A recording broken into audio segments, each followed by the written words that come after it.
वालेकुम दोस्तों, उम्मीद करते हैं आप सब खैरियत से होंगे। तो दोस्तों, आज संडे का दिन है और हम एक बिग अपडेट और खुशखबरी के साथ हाजिर हुए हैं। बड़ी खबर, बड़ा खुलासा। गुलाम हैदर भाई के वीजा के हवाले से आप लोगों को एक्सक्लूसिव अपडेट्स देते चले। गुलाम हैदर भाई का वीजा यूं समझ लीजिए कि गुलाम हैदर भाई के हाथ लग चुका है। बहुत जल्द बहुत बड़ा खुलासा होने वाला है।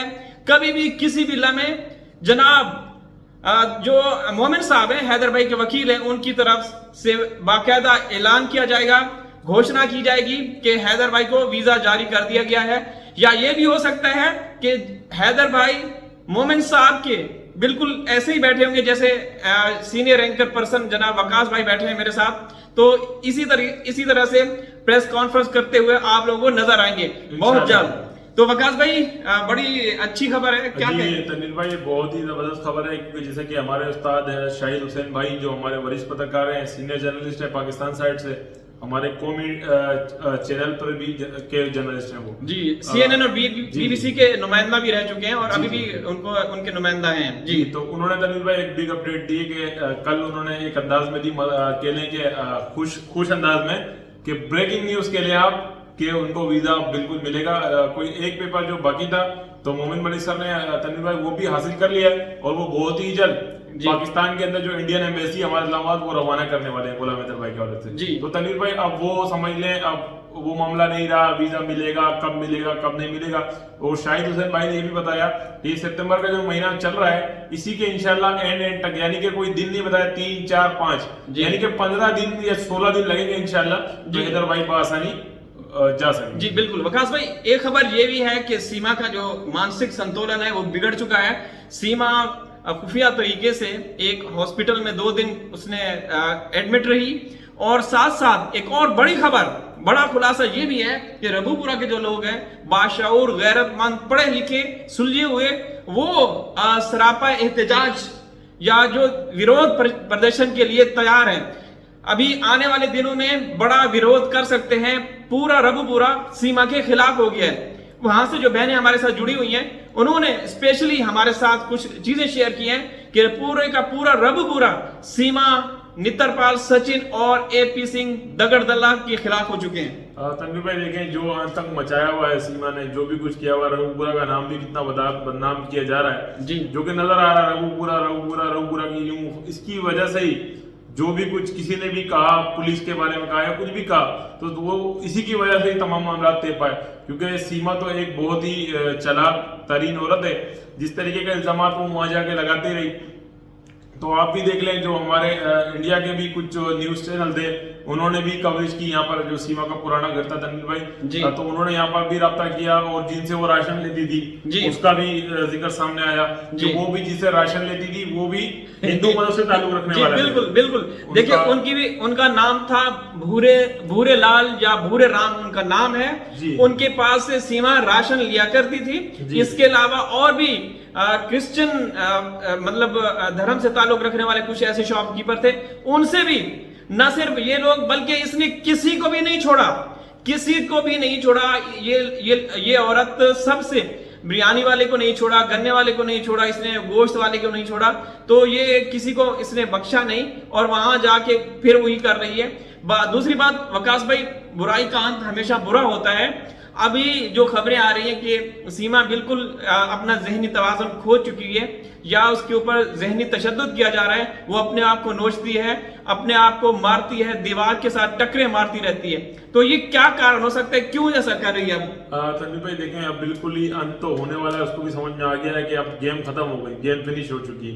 क्योंकि आप देख लें, ना AP सिंह है, ना कोई वो लाइव कर रही है। अब वो सिर्फ आखिरी दिनों में सिर्फ सोशल मीडिया के कहने के बराए नाम काम कर रही है, आटे में नमक के बराबर। अब वो खतरे की घंटियां उसके करीब बज रही हैं, समझ ले, अब खतरे की घंटी उसके करीब है। वो तनवीर भाई उसको पता है मस्जिद अब वो कितना झूठ बोलेगी, वो भी झूठ बोल के तंग आ गई, फलाना होता है, ढिमकाना होता है। और ये जो भी मैंने आपको नाम बताया राशन वाले का, जो भूरे लाल, तो उन्होंने इस बात की नफी भी की। नफी से मुराद कि उस बात को झूठा कहा सीमा की, जो सीमा में आगे कर रही है कि हिंदुओं को ऐसा किया जाता है, पाकिस्तान में हिंदुओं को ऐसा किया जाता है। तो तनवीर भाई तमाम बातें इसकी झूठ साबित हो रही है। भूरे राम जी ने या भूरे लाल है, नाम कंफर्म नहीं, भूरे राम है या भूरे लाल है, उसने ये कहा है कि उसको शर्म से डूब मरना चाहिए, जिस तरीके से वो वहां पे पाकिस्तान में मौजूद हिंदुओं के बारे में नेगेटिविटी फैला रही है। और उसने तो सीमा को लांदे तक भेजी है कि शर्म से डूब मर, क्योंकि एक ऐसी औरत जो कि यहां से चोरी वारदातें करते हुए वहां जाके अपने आप को दूध की धूली साबित करने में लगी हुई है और ये कहती है कि मेरे से बढ़कर कोई नहीं। लेकिन अब जो खबरें आ रही हैं कि वो बिल्कुल अपना जो मानसिक संतुलन है वो अपना खो चुकी है और मतलब कभी किसी के ऊपर वो हमला कर देती है, कभी किसी को, कभी सचिन के ऊपर, कभी नितरपाल के ऊपर। तो वो अभी बिल्कुल पागल हो चुकी है, जैसे पागल कुत्ता पागल हो जाता है तो वो ऐसे हो चुकी है। बुराई का अंत बुरा होता है, तो ये तो होना ही था। अब ये भी हो सकता है वकास भाई, जो खबरें आ रही हैं कि हॉस्पिटल में 2 दिन रही, क्या पता ये एपी सिंह की चाल हो कि कोई आगे अदालती जो मामला चल रहे हैं उसमें रिपोर्ट जमा की जाए कि ये इसका मानसिक संतुलन बिगड़ा हुआ है और ये वो इस तरह की बातें, ये भी हो सकता है। बिल्कुल तनीर भाई, ऐसा भी हो सकता है। और इस बात हमको शक भी है कि एपी सिंह में भी ऐसा हो सकता है कि कोर्ट के अंदर कोई ऐसी याचिका या कुछ ऐसा दायर करवा दे कि जिसके अंदर ये कहा जाए कि भाई सीमा के खिलाफ मतलब ये बहुत ही नरम तरीके से कानूनी कार्रवाई की जाए, क्योंकि सीमा मानसिक संतुलन सीमा का ठीक नहीं है। विचार बता रहे जैसा हो सकता है, तो ये नहीं कहे कि बिल्कुल 100% ऐसा ही है, मगर जो एपी सिंह यूटर्न जिस तरीके से लेता है ऐसा भी हो सकता है। और मुख्तलिफ मुल्कों में, हमारे मुल्क में भी और मुख्तलिफ जगहों में भी ऐसा देखा भी गया, सुना भी गया है। जब किसी के खिलाफ कोई ऐसी बड़ी कानूनी कार्रवाई होती है, या तो वो सियासतदान होता है, वो हॉस्पिटल में दाखिल हो जाता है, या तो वो अपना दिमागी तवाज़ुन स्ट्रेस की हालत में आ गए, ये जाहिर कर देता ताकि अदालती कार्रवाई थोड़ी सी नरम तरीके से चले। और वो सुअर की नस्ल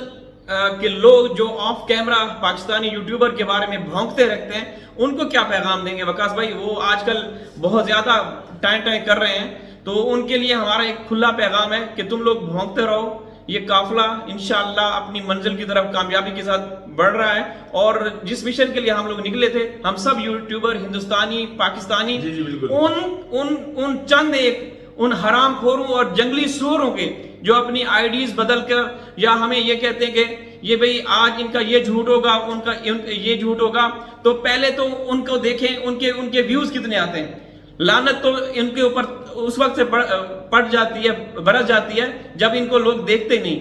वकास भाई आप क्या कहेंगे? तनवीर भाई, हमें कहते हैं हम फलाना कर रहे हैं, हम ढिमकाना कर रहे हैं, तो भाई आप क्या कर रहे हो? आप क्या कर रहे हो?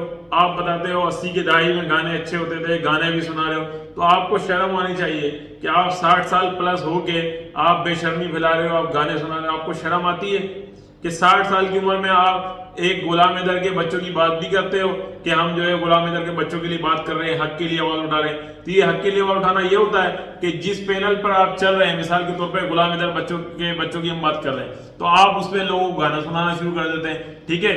लोग आपको ये समझ रहे हैं कि आप पढ़े लिखे हैं, तो आप क्या जाहिर कर रहे हैं? अरे ये पखंडी, मुनाफिक और हरामखोर लोग हैं।